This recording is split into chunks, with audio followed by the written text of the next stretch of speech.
नमस्कार, एक बार फिर से आपका स्वागत है सी न्यूज भारत में। मध्य प्रदेश बुलेटिन में शुरुआत करेंगे छतरपुर से, जहां नैनागिरी जैन तीर्थ में दान पात्र से करीब 2 से 3 लाख की नकदी चोरी हो गई। और साथ ही बात होगी नरसिंहपुर की, जहां जबलपुर भोपाल स्टेट हाईवे मार्ग बंद कर दिया गया।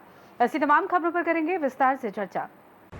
खबर छतरपुर से है, जहां जिला के बक्सवाहा के प्रसिद्ध जैन तीर्थ नैनागिरी एक बार फिर से चोरी की बड़ी वारदात का शिकार हुआ है।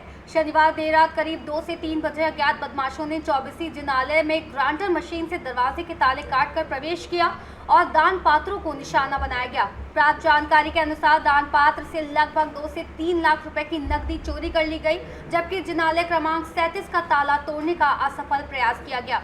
घटना को अंजाम देने के लिए चोरों ने लंबे समय तक ग्राइंडर जैसे धारदार औजारों का उपयोग किया। चोरों की गतिविधियां सीसीटीवी कैमरे में कैद हो चुकी थी। सूचना मिलने पर लगभग सुबह 4 बजे बक्सवाहा थाना प्रभारी सुनीता बिंदुआ मौके पर पहुंची। डॉग स्क्वाड की मदद से जांच की जा रही है। चोरी का मामला सामने आया है, क्या मामला है?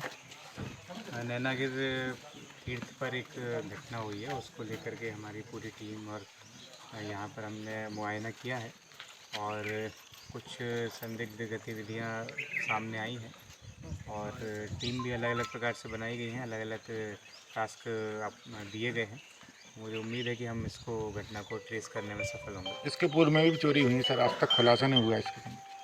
पूर्व में 2 से 3 वर्ष पूर्व यहाँ चोरी का बताया, उसका प्रकरण भी पंजीबद्ध है, उसको भी हम चेक करेंगे। फिलहाल अभी जो घटना हुई वो उसको ट्रेस करना हमारी प्राथमिकता है। चूँकि ऐसा देखा जाता है सर कि नैनागिरी की भौगोलिक सीमा सागर जिले के पास में समीपवर्ती है और जिले के कई जिला बदर अपराधी एवं आतंक अपराधी यहाँ पे पाए जाते हैं, तो ऐसे में यहाँ की आपके द्वारा पुलिस के लिए क्या व्यवस्थाएं की गई हैं और आप क्या आश्वासन देते हैं?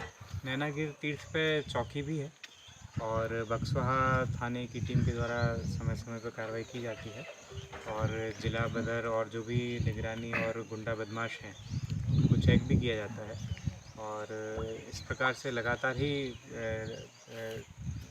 क्या बोला जाए कि लगातार ही इन पर लगाम कसी जा रही है। और सर नैनागिरी में बल की समस्या भी कमी है, आपको पूर्व में भी इसके बारे में अवगत कराया गया? तो नैनागिरी में पूर्व में जो फोर्स था उससे भी 1 या 2 की वृद्धि हुई है और हमें उम्मीद है कि आने वाले समय में और भी इसमें वृद्धि होगी। छतरपुर से सी न्यूज संवाददाता कुलदीप सक्सेना की report. Jabalpur Bhopal state highway SH 22 मार्ग बंद हो गया है। नरसिंहपुर जिला मुख्यालय से 15 किलोमीटर दूर करेली थाना क्षेत्र के ग्राम बंदेसुर में अधिक बारिश से पुलिया धंस गई है। नरसिंहपुर गाजरवाड़ा शहर के बीच में स्टेट हाईवे ग्राम बंदेसुर के पास पुलिया क्षतिग्रस्त हो गई है, जिसके चलते जबलपुर भोपाल स्टेट हाईवे से आवागमन बंद हो गया है। नरसिंहपुर से सी न्यूज संवाददाता दीप की रिपोर्ट। खबर नीमच से है, जहां जिले के जावत तहसील क्षेत्र के अंतर्गत आने वाले प्राथमिक विद्यालय रानपुर भवन की हालत इस प्रकार है कि शिक्षक बच्चों को बारिश में भी बाहर पढ़ाने के लिए मजबूर है। अगर बच्चों को विद्यालय के अंदर पढ़ाया जाए तो कभी भी बड़ी घटना हो सकती है। बरसात के कारण छत पर से प्लास्टर गिर रहा है। यहाँ तक कि भोजनालय, आंगनबाड़ी केंद्र व सामुदायिक भवन पूर्ण रूप से सत्याग्रस्त होने से छात्रों को बाहर बैठने पर मजबूर होना पड़ रहा है। इस विषय में शिक्षा विभाग अधिकारी, तहसील उच्च अधिकारी, जिला कलेक्टर व क्षेत्र विधायक को कई बार अवगत कराया गया है, लेकिन कोई सुनवाई नहीं हुई। मैडम, इस विद्यालय का नाम क्या है? शासकीय माध्यमिक विद्यालय मड़ावदा। यहाँ कहाँ से कहाँ तक कक्षाएं संचालित होती है? यहाँ 1 से 8 तक कक्षा संचालित होती है। कुल 140 बच्चे मैपिंग हैं। अच्छा। और यहाँ 106 शिक्षक कार्यरत हैं।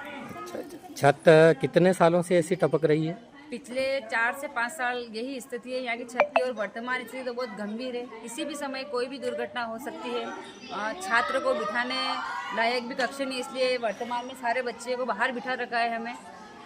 और छत केवल टपक ही नहीं रही है, अत्यधिक क्षतिग्रस्त होने के कारण जब भी सिलन आती है तो ऊपर से प्लास्टर गिर के नीचे टपक के सिलन से नीचे गिर रहा है वो, तो ऐसी कोई दुर्घटना न हो इसकी वजह से बच्चे बाहर बैठ रहे हैं। परंतु जब बारिश आती है तब ना तो बाहर बैठ पाते हैं और ना ही अंदर बैठ पाते हैं, तो बहुत ही गंभीर समस्या हो रही है इस विद्यालय की। श्रीमान से निवेदन है कि इसकी कोई निराकरण करने की कृपा करें। नीमच से सी न्यूज संवाददाता महेश सुथार की रिपोर्ट। खबर सिंगरौली से है, जहां जिले के बलियरी औद्योगिक क्षेत्र में हुए भीषण विस्फोट को 16 साल पूरे हो गए हैं।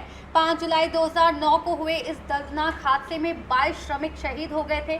उन सभी शहीदों को श्रद्धांजलि देने के लिए गनियारी प्लाजा स्थित स्मृति स्मारक पर भावभीनी श्रद्धांजलि सभा का आयोजन हुआ। कार्यक्रम में सिंगरौली विधायक रामनिवास शाह, महापौर रानी अग्रवाल, कलेक्टर चंद्रशेखर शुक्ला और एसपी मनीष खत्री सहित कई जनप्रतिनिधि और अधिकारी मौजूद रहे। इस अवसर पर विधायक शाह ने श्रमिकों को श्रद्धा सुमन अर्पित कर उन्हें याद किया। उन्होंने कहा, बलियरी हादसा जिले के इतिहास का सबसे दुखद अध्याय है। सभी कंपनियां सुरक्षा नियमों का पालन करें। शहीद परिवारों को हर संभव मदद दी जाएगी। सिंगरौली से सी न्यूज संवाददाता संतोष पनिका की रिपोर्ट। हरियाली महोत्सव में सिंगरौली पुलिस का वृक्षारोपण अभियान जारी है। आज सिंगरौली जिले के थाना स्तरई, जियावन, विद्यानगर और गढ़वा में वृक्षारोपण कर पर्यावरण संरक्षण का संदेश दिया गया। हरित सिंगरौली सुरक्षित भविष्य की दिशा में सिंगरौली पुलिस का हरियाली अभियान जारी है। पुलिस अधीक्षक मनीष खत्री के नेतृत्व में हरियाली महोत्सव के तहत एक पेड़ मां के नाम अभियान को अपनाते हुए पुलिस कर्मियों ने नीम, पीपल, आम, जामुन आदि पौधे लगाए और उनकी देखभाल का संकल्प लिया। साथ ही सिंगरौली पुलिस ने आम नागरिकों से भी अपील की है, एक वृक्ष एक जीवन, हर नागरिक कम से कम एक पौधा जरूर लगाए। सिंगरौली से सी न्यूज संवाददाता संतोष की रिपोर्ट। फिलहाल के लिए इस खास बुलेटिन में बस इतना ही। देश दुनिया की तमाम बड़ी खबरों को जानने के लिए जुड़े रहिए सी न्यूज भारत के साथ। हर खबर आपके साथ, आपके हाथ।